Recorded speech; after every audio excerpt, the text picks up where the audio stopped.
boa noite. Eu sou Mariana Jungmann e você confere conosco as notícias que circularam hoje nos corredores do poder. A discussão sobre a abrangência do foro privilegiado. Hoje o Supremo Tribunal Federal retomou o julgamento sobre isso. E aqui no Congresso Nacional, os senadores e deputados tentam, neste momento, chegar a um quórum para votar aquele projeto de lei que libera dinheiro para que o Fundo Garantidor Brasileiro possa arcar com dívidas da Venezuela e de Moçambique. Tudo isso você confere a partir de agora pela TV Brasil, pela Rádio Nacional e emissoras públicas de todo o país.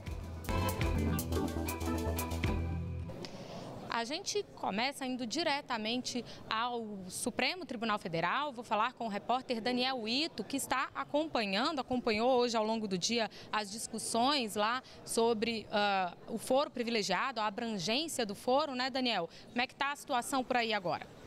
Boa noite. Exatamente, Mariana. Boa noite para você, boa noite a todos os que nos assistem. Para quem não lembra, esse julgamento começou em maio do ano passado. Ele trata do foro privilegiado de deputados federais e senadores. A sessão acabou agora há pouco, há cerca de 10 minutinhos. Ainda no ano passado, o relator do processo, o ministro Luiz Roberto Barroso, ele deu entendimento de que o foro privilegiado ele só é aplicável para crimes, suspeita de crimes cometidos durante o mandato e em razão do mandato. Ainda no ano passado, esse entendimento foi seguido pela maioria dos ministros aqui do STF e essa votação foi retomada hoje, faltando 3 votos para a conclusão, mas já há maioria no sentido de acompanhar o relator Luiz Roberto Barroso. As votações de hoje começaram com o ministro Dias Toffoli, ele acompanhou a única divergência que havia, que era do ministro Alexandre de Moraes. Segundo o ministro Alexandre de Moraes, o foro privilegiado de senadores e deputados federais só deve valer para crimes cometidos durante o mandato, mas não necessariamente em razão do mandato. Os demais crimes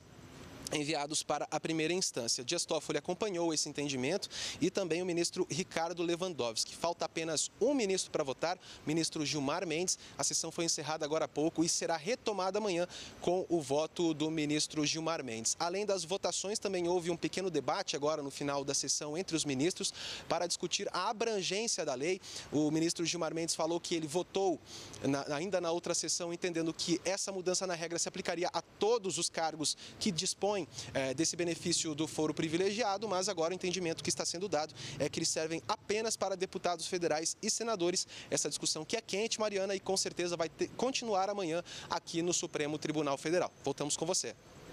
E a gente, sem dúvida nenhuma, vai acompanhar isso aqui nos corredores do poder amanhã também, Daniel Ito. Muito obrigada pela sua participação, Daniel Ito, entrando diretamente com a gente, diretamente lá do Supremo Tribunal Federal. A gente continua, inclusive, em notícias de Poder Judiciário, mas agora eu vou falar com a Carolina Pimentel, lá na redação da Agência Brasil. Carol, você traz para a gente informações sobre STJ, que abriu inquérito contra o Procurador-Geral do Tocantins e também a respeito de uma denúncia hoje contra o ministro da Agricultura, Blairo Maggi, né? Boa noite. Boa noite, Mariana. Bem, a gente vai começar falando que o ministro Mauro Campbell, do Superior Tribunal de Justiça, autorizou a abertura de inquérito contra o chefe do Ministério Público do Estado do Tocantins, Procurador-Geral de Justiça, Clenan Renault. O ministro autorizou também a abertura de outros 6 inquéritos criminais, todos envolvendo o ex-governador do Tocantins, Marcelo Miranda, que foi cassado pelo Tribunal Superior Eleitoral em março. De acordo com o Ministério Público Federal, Clenan Renault é suspeito de ter cometido os crimes de fraude em licitações, corrupção e lavagem de dinheiro. As suspeitas envolvem obras de terraplanagem e pavimentação asfáltica do governo do Tocantins. Em nota, Renault afirma que sua relação com o ex-governador Marcelo Miranda se restringiu ao estrito cumprimento de dever institucional. Ele destacou que as mesmas suspeitas que foram objeto de uma sindicância no âmbito da Corregedoria Nacional do Ministério Público, órgão que fiscaliza a atuação de membros do Ministério Público, sendo determinado o arquivamento do caso por falta de indícios de crime. Ainda falando de judiciário, a Procuradora-Geral da República, Raquel Dodge, denunciou hoje o ministro da Agricultura, Blairo Maggi, por corrupção. Ele teria participado de um esquema de compra e venda de vagas no Tribunal de Contas do Mato Grosso em 2009, quando era governador do estado. De acordo com a Procuradoria-Geral, Blairo Maggi teria pago ao menos 4 milhões de reais em propina para que um dos conselheiros do Tribunal de Contas do Estado se aposentasse no momento mais conveniente para a nomeação de um aliado. Caberá agora ao ministro Luiz Fux, do STF, analisar essa denúncia. Em nota, a assessoria do ministro disse que a denúncia causou profunda estranheza e indignação a Blairo Maggi, já que esse fato foi investigado em 2014 e o processo foi arquivado no Supremo Tribunal Federal a pedido da própria Procuradoria-Geral da República por falta de provas. Ainda segundo o texto, o novo inquérito não apresenta novos argumentos ou provas. Volto com você, Mariana. Obrigada, Carolina Pimentel. E olha, ainda falando sobre Blairo Maggi, hoje o segundo suplente dele tomou posse no Senado. Blairo Maggi era senador, né? Está afastado do cargo para assumir, então, o Ministério da Agricultura. E aí ele vinha sendo, então, o mandato vinha sendo exercido pelo senador Cidinho Santos, do PR de Mato Grosso. Mas aí Cidinho Santos também agora pediu licença do cargo e aí o senador Rodrigues Palma assumiu hoje o mandato de senador, então, no lugar de Cidinho Santos e Blairo Maggi. Aqui no Senado ele deve ficar até o fim dessa legislatura que se encerra em 2019, né? O mandato deles se encerra em 2019.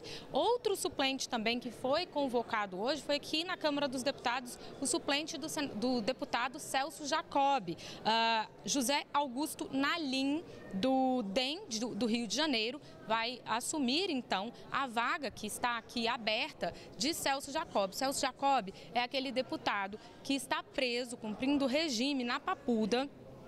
Ele foi condenado a pena de 7 anos e 2 meses em regime semiaberto. E aí ele, inclusive, estava vindo assumir as tarefas dele de deputado na Câmara dos Deputados durante o dia, voltando para dormir no presídio à noite. Mas aí ele teve esse benefício suspenso e aí agora não está mais podendo comparecer à Câmara dos Deputados. E aí, por isso, a necessidade de convocação do suplente dele, José Augusto Nalim, que foi feita hoje, foi publicada hoje pelo presidente aqui da Câmara dos Deputados, Rodrigo Maia.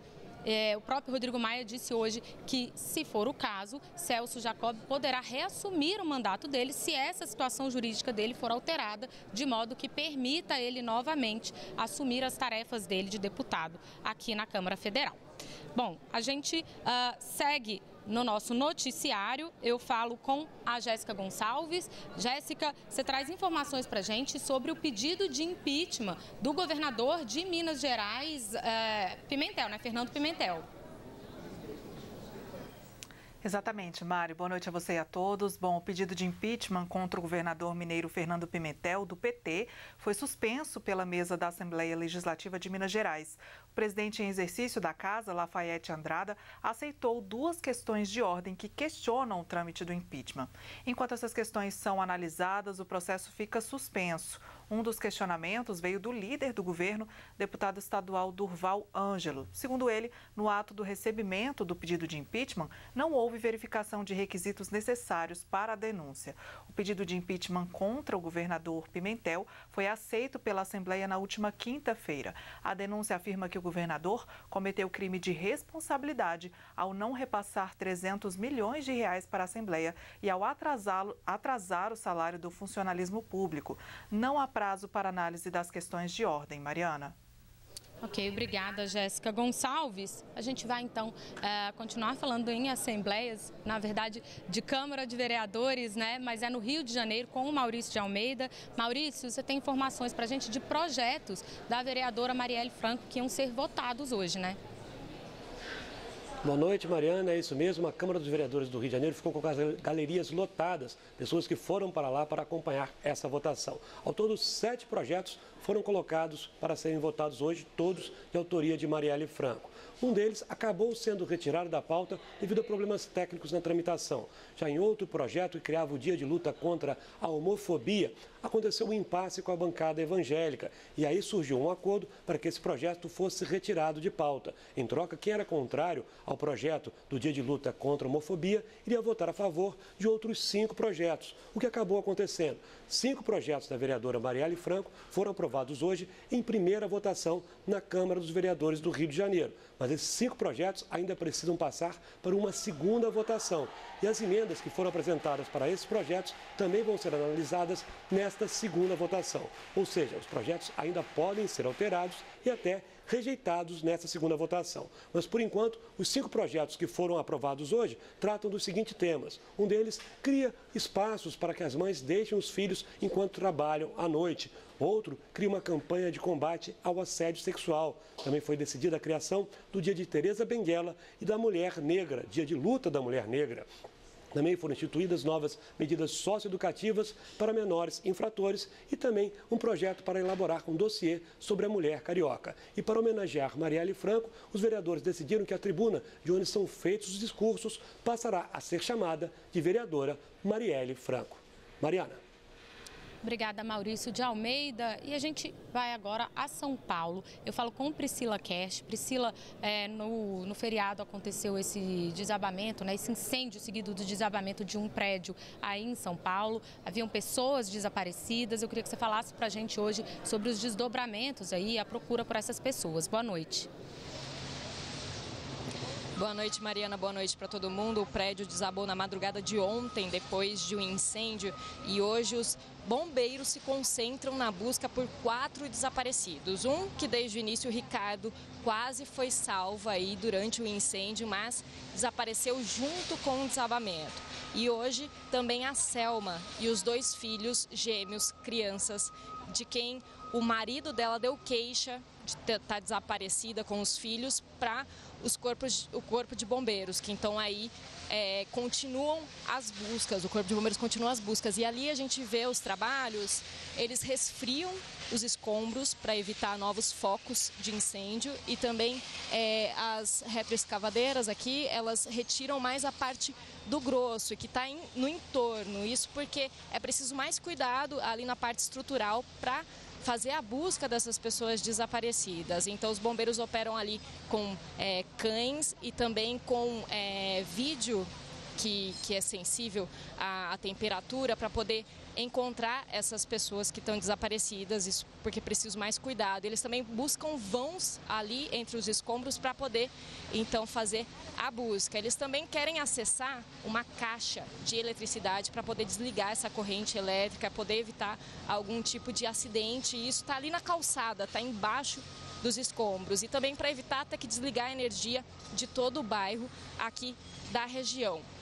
Ontem, depois do acidente, o prefeito Bruno Covas informou que a Defesa Civil deve fazer a inspeção de 70 prédios ocupados aqui no centro de São Paulo, onde vivem cerca de 4.000 famílias em ocupações. Isso para verificar se há algum tipo de risco. Aí o que vai ser feito nesses locais ainda vai ser definido depois da vistoria. Tem alguns prédios aqui que também estão interditados, aqui na rua ao lado do prédio que desabou, e ainda falta a vistoria de um deles, que é logo em frente, que foi atingido pelo incêndio, e aí então a Defesa Civil deve dizer se houve ou não comprometimento da estrutura. A principal linha de investigação da causa aí do incêndio é um acidente doméstico. Pode ter havido a explosão de uma panela de pressão ou então de um botijão de gás, e é nessa linha que a polícia segue investigando aí a causa desse crime. Mariana.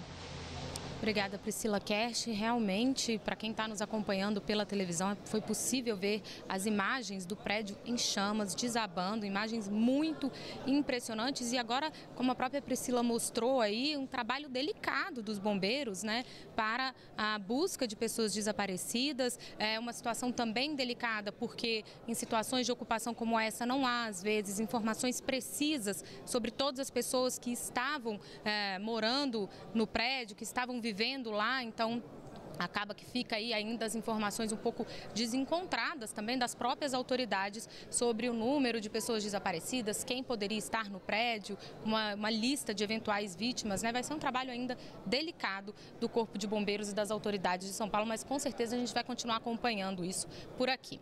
E olha, hoje o novo presidente da empresa Brasil de Comunicação, Alexandre Parola, tomou posse. A Daniele Popov, lá na redação da EBC, né, Dani? É quem vai trazer as informações para a gente.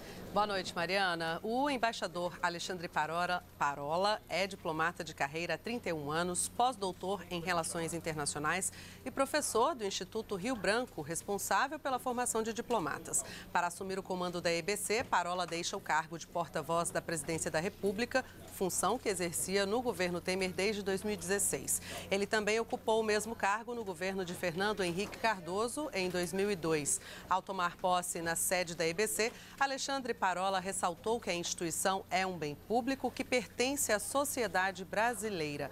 Parola assume o lugar do jornalista Laerte Rimoli, que esteve à frente da EBC durante 2 anos. Ele elogiou o desempenho da empresa sob o comando de Rimoli, que recebeu o prêmio de gestão do Ministério do Planejamento após zerar o déficit da EBC com a implementação de um novo modelo de sistematização de custos e corte de gastos. Na presidência da EBC, Parola vai comandar o sistema público de comunicação e também o do governo. Mariana. Obrigada, Daniele Popov. Olha, no próximo bloco a gente vai falar sobre a tentativa aqui no Congresso Nacional de fazer uma sessão hoje para votar aquele projeto que vai liberar verbas para que o Brasil possa arcar aí com uma dívida que não foi quitada pela Venezuela. A gente vai explicar melhor sobre isso no próximo bloco, daqui a pouquinho.